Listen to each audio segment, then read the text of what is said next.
Chapitre 2. J'ai ainsi vécu seul sans personne avec qui parler véritablement jusqu'à un pain dans le désert du Sahara. Il y a 6 ans, quelque chose s'était cassé dans mon moteur, et comme je n'avais avec moi ni mécanicien, ni passager, je me préparais à essayer de réussir tout seul une réparation difficile. C'était pour moi une question de vie ou de mort. J'avais à peine de l'eau à boire pour 8 jours. Le premier soir, je me suis donc endormi sur le sable à 1000 milles de toute terre habitée.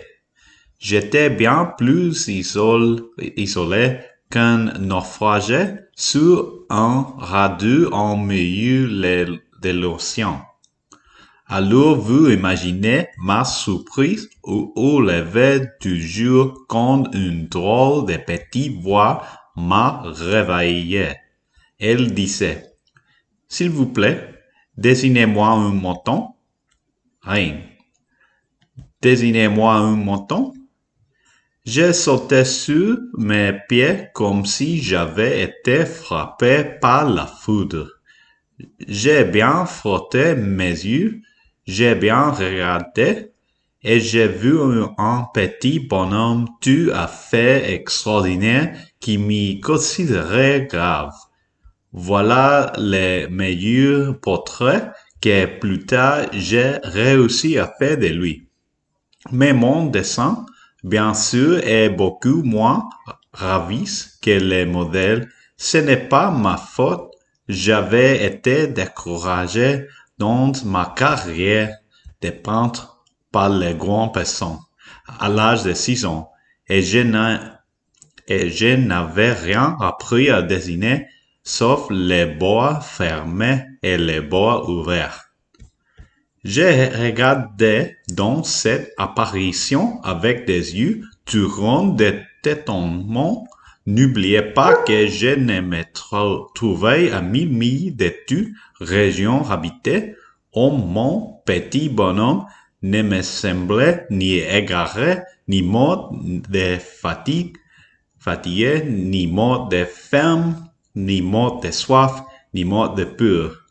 Il n'avait en rien l'apparence d'un enfant perdu au milieu du désert à 1000 milles de toute région habitée.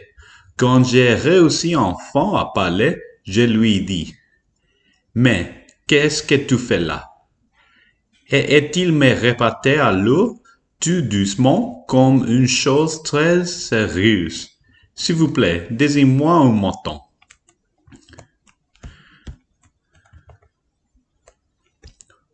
Quand le mystère est trop impressionnant, on n'a pas désobéir aussi absurde que cela me sembla à 1000 milles de tous les endroits habités et en danger de mort. J'ai sorti de ma poche une feuille de papier et un stylographe.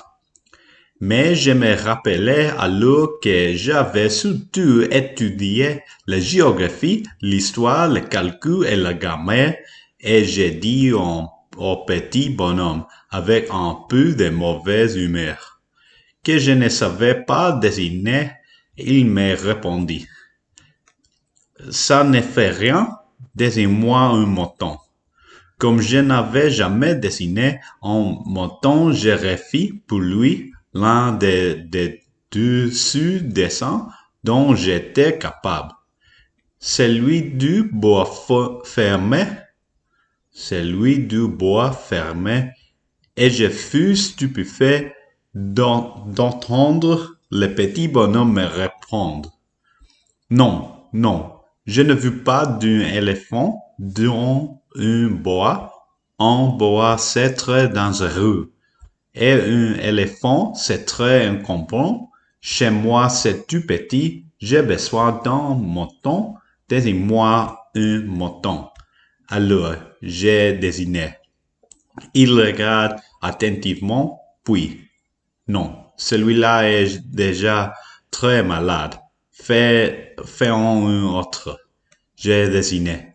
Mon ami sourit gentiment, avec indulgence. Tu vois bien, ce n'est pas un mouton, c'est un bélier. Il a des cornes. Je refis donc encore mon dessein. Mais il fut refusé, comme le précédent. Celui-là est trop vieux. J'ai vu un mouton qui vit longtemps. À leur faute de patience, comme j'avais hâte de commencer le démontage de mon moteur, j'ai griffonné ces dessins-ci et j'ai lancé. Ça c'est la caisse. Les moutons que tu veux dedans, mais je fus bien surpris de voir s'illuminer le visage de mon jeune juge. C'est tout à fait comme ça que je le voulais. Crois-tu qu'il fait beaucoup d'herbe à ces moutons? Pourquoi? Parce que chez moi c'est tout petit. Ça suffira sûrement. Je t'ai donné un tout petit mouton. Il pencha la tête vers la descente. Pas si petit que ça tient. Il s'est endormi. Et c'est ainsi que j'ai fait la connaissance du petit prince.